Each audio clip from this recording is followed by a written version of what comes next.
não está contente sobre a verdade dos testigos principal, me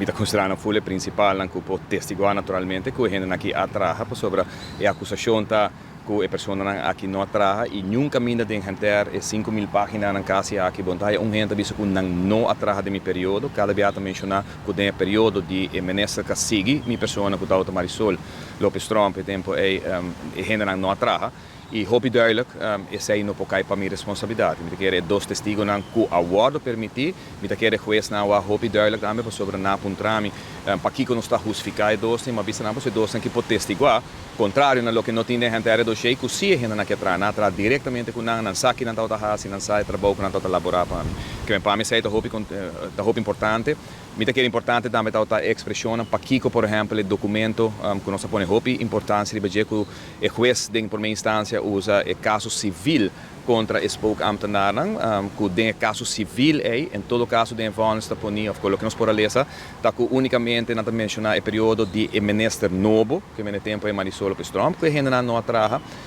pero maneira juez avisa, hoop duidelijk que detende não tá para sobra, o juez tem sua opinião strafrechtelijk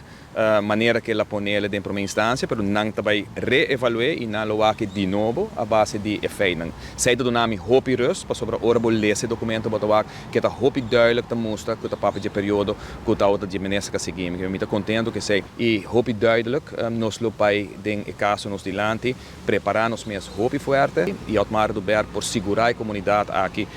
que nada robes a tomar lugar para o que está trata e manejo que war hiba, que me estou hoop convenci com trabalho duro que nós trabalhamos na Juni nós lo hai vonnis que lo vai eliminar por completo e lá a minha pessoa completamente livre de lo que toda a acusação que nós estamos escutando no momento.